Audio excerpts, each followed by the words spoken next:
Hola, ¿cómo le va a todos ustedes? Un nuevo programa de Nuestra Voz. Y ustedes saben, Nuestra Voz son todas las voces. Y para todas las voces vamos a escuchar en la primera parte un video sobre el comportamiento de las ventas, el consumo de la industria láctea, la variación de precios y la variación de salarios. Después de ello vamos a retomar con otra voz, una voz muy importante de un politólogo, Gustavo Marangoni, que le vamos a preguntar, a ver, implicancias políticas y económicas de la renegociación con los bonistas privados. Digo políticas y económicas porque, por ejemplo, uno de los achaques de la oposición al gobierno nacional no cierran nunca con el Fondo Monetario Internacional. Después tenemos el efecto de la pandemia, tenemos el efecto de la inflación, tenemos el efecto de si hay plan económico o no hay plan económico, dice la oposición. Por eso queremos hacer este abordaje con Gustavo Marangoni y para cerrar con todas las voces, con un colega, también amigo, y me refiero a Damián Giovino porque escribió un libro hace mucho tiempo que fue un hito, se vendió en muchos países, que se llama El legado de Bielsa, pero lo escribió antes de que Bielsa gane en Inglaterra, así que nos va a comentar algunas apostillas vinculadas al tema. Y ahora sí, vamos al primer video que hace referencia al informe de las y los trabajadores sobre el comportamiento de la industria láctea en materia de precios, en materia de costos y en materia de salarios. Vamos.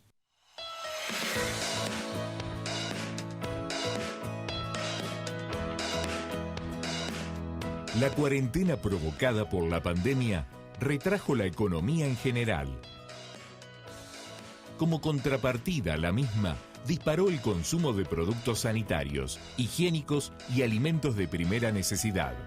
Entre esos alimentos de primera necesidad se encuentran los lácteos por excelencia. Según el Observatorio de la Cadena Láctea Argentina, OCLA, en el periodo enero-abril de 2020, el consumo de leche creció casi 57 litros por habitante. La producción de leche en ese mismo periodo, enero-abril de 2020, comparada con enero-abril de 2019, aumentó un 8,5%. Las fábricas recibieron más leche, las y los trabajadores industrializaron más productos. No hay sobrestock en los depósitos. Las empresas vendieron más. Nadie vende más para ganar menos. Ahora hablemos de salarios. La inflación del año 2019 fue del 53,8%. Los productos lácteos en promedio aumentaron el 90%. Los salarios crecieron solo un 25%. No corresponde incluir en el año 2019 un 10% otorgado por las cámaras, ya que ese importe fue para cubrir parcialmente y en forma atrasada la inflación del año 2018. Recién en el año 2020, los salarios incorporaron los porcentajes de aumentos que le permitieron equiparar la inflación del año 2019. El sector empresario pretende contabilizar como aumentos del 2020 sumas pagadas este año, porque fueron pactadas en su momento para compensar en parte las pérdidas que las y los trabajadores sufrieron por no percibir los aumentos en término, conforme se iba dando la inflación. Para los industriales, la ecuación fue simple: aumentar los productos, no otorgar incrementos salariales, maximizar ganancias. En la industria lechera, ¿los salarios son caros o baratos? Los salarios no son costosos o baratos, sino en función de la incidencia que tienen en el precio final del producto terminado. La incidencia de la mano de obra en la industria lechera es baja. En las empresas tecnificadas no llega al 4%, pero para nuestros cálculos tomaremos un generoso promedio del 8%. Este porcentaje, además del sueldo, incluye cargas sociales, aportes sindicales, aportes a la seguridad social, litigios judiciales, ART, etc. Veamos algunos ejemplos de la incidencia de la mano de obra. Un queso que Doña Rosa paga 333 pesos con 75 centavos el kilo, tiene incorporado en ese precio 12 pesos con 84 centavos de mano de obra para todos los aportes, o sea, un 3,84% del valor total del producto. Si tomamos un litro de leche que en la góndola cuesta 57 pesos con 62 centavos, este monto tiene incorporado 2 pesos con 87 centavos que corresponden a la mano de obra, o sea, un 5% del precio total del producto. Suele decirse de mala fe que la productividad de las o los trabajadores lácteos argentinos es baja. Falso. La productividad de cada empresa tiene una relación directa con la tecnología incorporada por cada empresa. Hay infinidad de empresas lácteas en Argentina que tienen, inclusive en esta temporada baja del año, altísimos niveles de productividad en lo que se refiere a cantidad de litros de leche procesados por trabajador, trabajadora por día. Finalmente, veamos la variación en la participación de los distintos actores que conforman la actividad de acuerdo a datos del IAPUCO.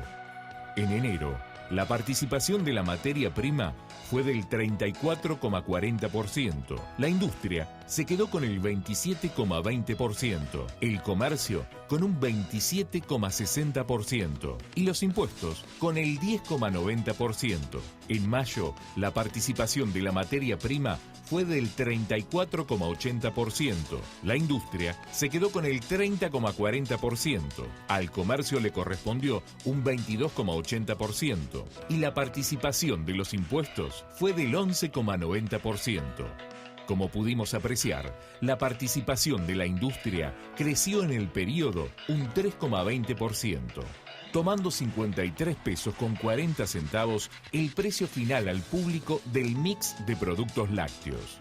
Considerando que se procesan 1.000 millones de litros de leche al mes, lo que en plata serían 53.400 millones de pesos. Ese crecimiento del 3,2% de participación de la industria en la actividad equivale a 1.708.800.000 pesos mensuales. Atilra.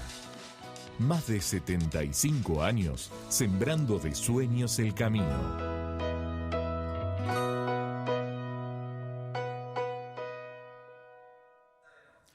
Bueno, después de haber escuchado, haber visto estas imágenes, escuchado los informes que se presentaron, ahora sí, vamos a retomar con el análisis político y económico del acuerdo con los acreedores privados, y estamos en comunicación multimedial con Gustavo Marangoni. Gustavo, ¿cómo te va? Tu tocayo Ido Llaga te saluda. ¿Qué sí, Gustavo? ¿Cómo estás? Gracias por llamar. ¿Viste qué difícil, Gustavo? Gustavo se hace más complejo. Sí, es cacofónico, ¿viste? Es cacofónico, exactamente. Bueno, a ver, análisis político y económico. ¿Por dónde querés empezar? Mira, los dos están muy ligados porque, te diría, es un envión anímico para el gobierno en los dos planos, en el plano político y en el plano económico. Es un gol hecho en un partido que tenías que ganar. Porque la Argentina de Macri quedó peleando el descenso económico y encima vino la pandemia. Entonces ahí estaba recontra complicado. La verdad que necesitabas, no solo para empezar a normalizar la situación de Argentina con sus acreedores y con el mundo financiero, sino también para dar un horizonte de certidumbre, resolver este clásico, ¿no? Gustavo, ¿podés acercarte un poquito más al micrófono? Ahí está, sí. Sí, cómo no. Sí, perfecto. Te decía que en un país que de alguna manera ya jugó muchos partidos con los acreedores internacionales, es un superclásico. Y ganar un superclásico, porque sin dudas Argentina lo ganó, lo negoció en medio de un contexto adverso, de una catástrofe global con el tema del COVID-19, y obtuvo tiempo y una rebaja sustantiva de cupón, de intereses. Entonces, eso es ganar un partido que, por supuesto, no te resuelve todo el fixture que te queda hasta el final del campeonato, pero volvés al vestuario, viste, con un entusiasmo diferente al de las últimas fechas. Gustavo, te cuento, me estoy riendo porque te salió tu arista futbolera y me parece buenísimo trazar estos paralelismos para que la gente entienda y de pronto tanta carga de datos se pierde, ¿no es cierto? Así que está muy bueno. El fixture todavía está pendiente. Y mirá, tenés un ministro de Economía que es hincha de Gimnasia, Sí. así que sabe del tema, digamos, con lo cual creo que ahora te quedan otros partidos. Un partido ganable, fácil, es el de la deuda local, porque ya en el Congreso tiene hasta tratamiento unánime para decir mismo tratamiento a los acreedores locales que extranjeros. Ese lo ganás. Bien. Después viene otro partido chivo, que es el fondo. Los 44.000 millones de dólares que vencen en el 2022, 2023, no podés pagarlo, y ahí seguramente va a venir una discusión porque el fondo siempre pide meterse un poquito en casa cuando te va a dar más plazo. Pregunta, Gustavo, partidos. ¿cuánto considerás que el fondo se puede meter? Bueno, mira, eso siempre también depende mucho de los gobiernos. El gobierno anterior le abrió la casa literalmente, le pagó hasta la barrita de chocoarroz, digamos, y ahora me parece que hay como otra conducta. Creo que ahí va a haber también un poco de ida y vuelta, de tira y afloje, pero me parece que con buen pronóstico, porque el fondo le interesa tratar de aliviar la situación de su principal cliente. Y después tenés otros partidos de índole doméstica que, bueno, van a ser chivos. Tenés el tema del presupuesto, tenés el tema del impuesto a la riqueza, tenés la reforma fiscal, tenés que hacer algo ahí.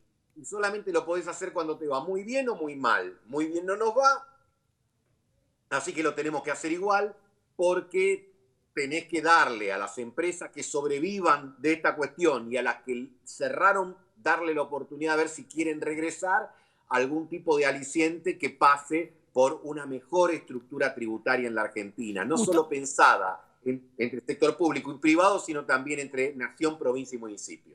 Gustavo, vos mencionaste muchísimos temas, realmente todos muy importantes, pero te pido a vos que vos le aclaréis a la gente, porque, a ver, uno dice, señores, no hay presupuesto, no hay plan por parte del gobierno, me imagino, vos, yo, todos, bueno, ahora vamos a conocer una planificación y hay una realidad. Presupuestar sabiendo cuánto tenés o cuánto no tenés que desembolsar es una tarea, te diría, de alguna manera incierta, ¿no? No, lógico. Vos tenías que resolver antes del presupuesto esto, porque si no, ¿qué ponías en el capítulo pagos externos? 0, 10, 50, 1000, nada. Entonces, eso es fundamental. Otra cosa que vas a tener que hacer también, que también va a ser un partido, es el tema de las jubilaciones. Vos tenés que sancionar una ley que establezca de qué manera vas a actualizar jubilaciones y pensiones.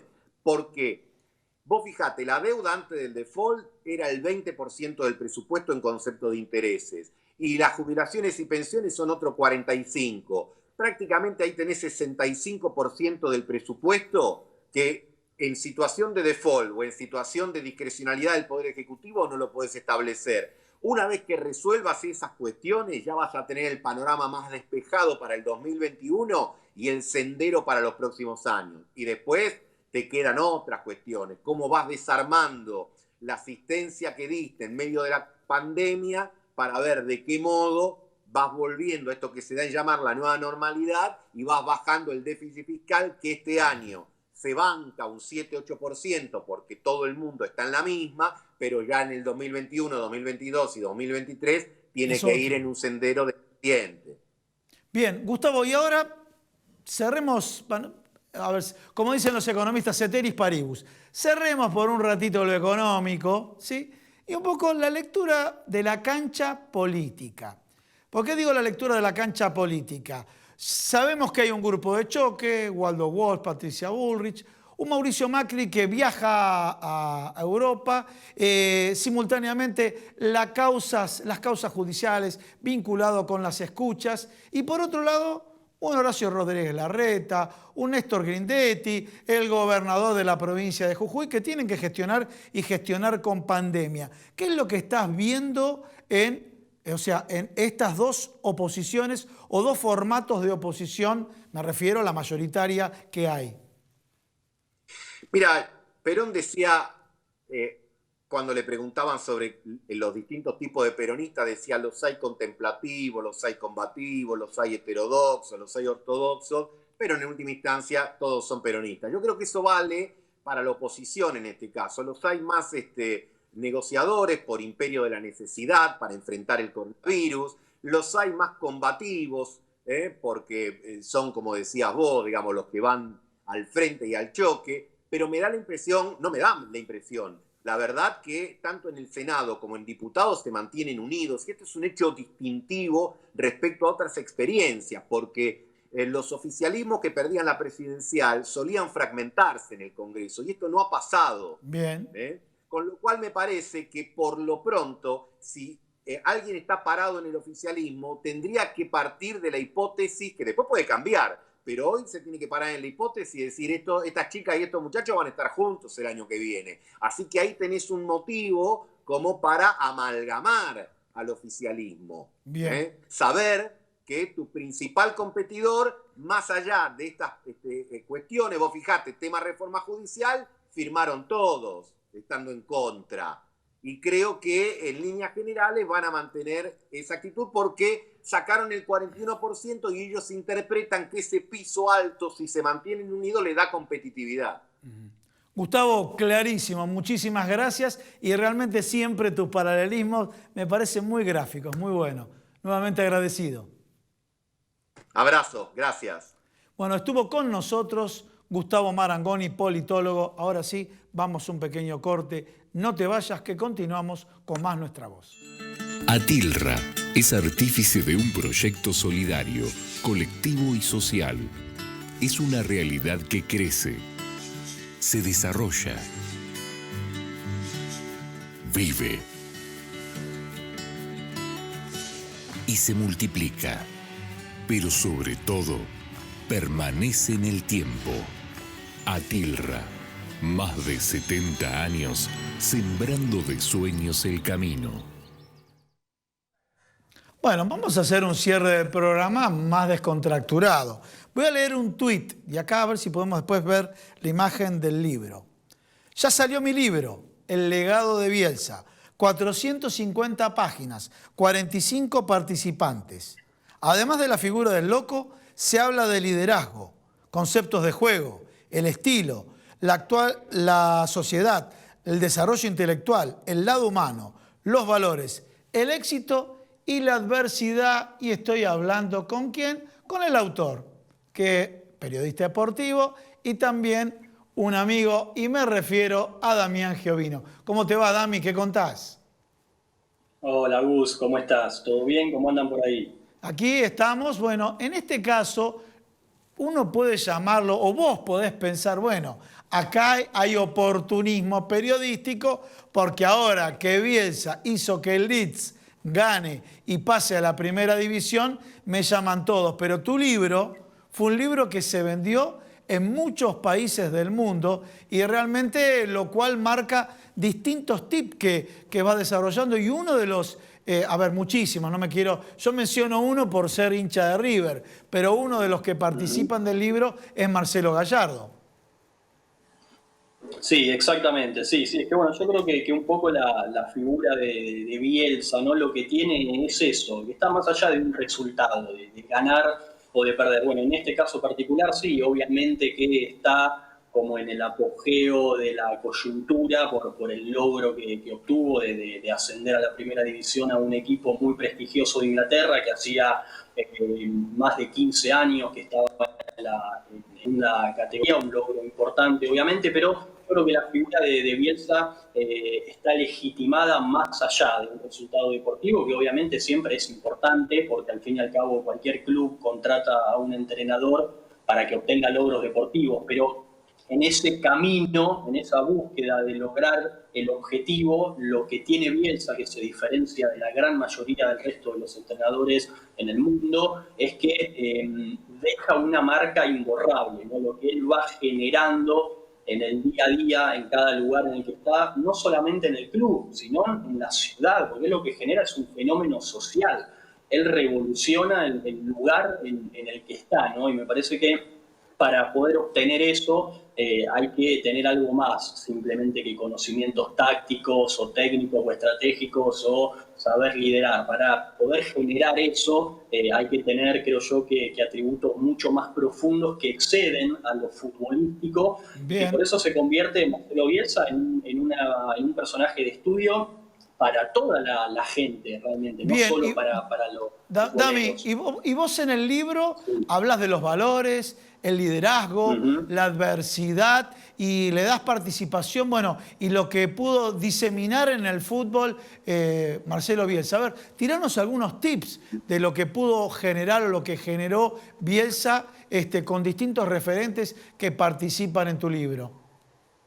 Sí, sí, bueno, que a mí siempre lo que más me llamó la atención, ¿no?, de su figura es cómo en un ambiente como el del fútbol, que es un negocio 100%, donde hay una gran carga de egocentrismo en los personajes que lo integran, donde es un ambiente muy complejo, cómo dentro de ese contexto tan particular alguien puede tener un respeto casi al unísono como lo tiene él. Eso es lo que a mí me generaba mucha curiosidad. Entonces fue el motor de decir, bueno, a ver, ¿por qué? ¿Por qué todos los jugadores que fueron dirigidos por él y que hoy son entrenadores dicen que fue el mejor entrenador que tuvieron, el que más les enseñó? Mencioname algunos, que lo tengo acá el machete, pero mencionanos algunos. Sí, yo te mencioné, bueno, yo te hice referencia a Marcelo Gallardo, ¿no? Pero ¿quiénes más?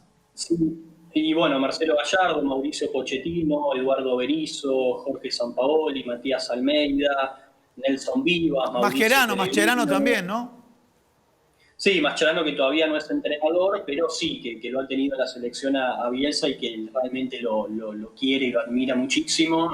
Sí, también participa. Y bueno, varios, la verdad que sí, algunos se me van a la cabeza, pero son muchos los que pude recopilar y que están en el libro y que, bueno, que hablan justamente de la marca que Bielsa les ha dejado, más allá de que después cada uno le pone su impronta, ¿no? Porque de eso se trata la vida también, no eso es simplemente copiar y pegar el tema. Muy bueno lo que estás diciendo. Después cada uno, de acuerdo a los valores o a los lineamientos, le agrega su propia impronta. Bueno, a ver, consejos que nos podés dar para comprar el libro, más allá de lo futbolístico. Sí, bueno, yo creo que un poco lo que buscaba es eso, ¿no? Es algo que sea más de liderazgo en general, no solamente de fútbol. Y bueno, el libro está en todas las librerías, las cadenas, y bueno, hoy obviamente con todo el tema bueno, online. Disculpame, Ediciones Cúspide es la editorial, ¿no? La editorial se llama Hojas del Sur y Cúspide, bueno, es una de las grandes cadenas de librerías con Jenny, Ateneo, en las cuales se puede encontrar el libro. Bien, Damián, te agradezco muchísimo haberte comunicado con nosotros y bueno, y te felicito realmente. ¿Y ahora qué? ¿Cuál es el próximo capítulo? ¿Vas a hacer Bielsa 2 o vas por otro lado? No, ahora estoy con otro libro que ya lo tengo finalizado y que bueno, seguramente ahora cuando la vida vuelva a ser medianamente un poco normal, seguramente ya saldrá a la calle, que es vinculado a todo el proceso de selecciones juveniles, de Peckerman, Tocal y todos los jugadores que pasaron por ese proceso, que ganaron un montón de cosas. Bueno, contando un poco al detalle todo ese proceso que ha sido muy importante para la historia del fútbol argentino. Realmente no me cabe la menor duda. Bueno, Damián, nuevamente te felicito y te agradezco por la entrevista. No, por favor, Gus, a vos por el llamado y bueno, un gran saludo para todos y que sigan bien. Nos comunicamos pronto. Bueno, señores, estuvimos con Damián Giovino. Damián es periodista deportivo, escribió este libro que antes del triunfo de Marcelo Bielsa es un libro que fue muy reconocido y muy vendido. Tuvo que hacer giras por todo el país, se comercializó en distintos países en el exterior, me refiero a Europa, Asia. Realmente el libro ha sido un éxito y bueno, quisimos finalizar el programa el día de hoy de esta forma descontracturada. Ustedes repasamos un poco, hablamos del informe de las trabajadores y los trabajadores lácteos, de lo que pasa en el sector, precios, salarios, inflación, costos. Hablamos también de la actualidad política, renegociación de deuda. Y justo con Gustavo Marangoni hizo todos los ejemplos futboleros. Cerramos con fútbol, con Damián Jovino. Pero fíjense, en un libro que uno piensa que va a hablar de fútbol, terminó hablando de valores, percepciones, liderazgo, manejo de la adversidad. Todo esto acá, en Nuestra Voz, porque Nuestra Voz son todas las voces.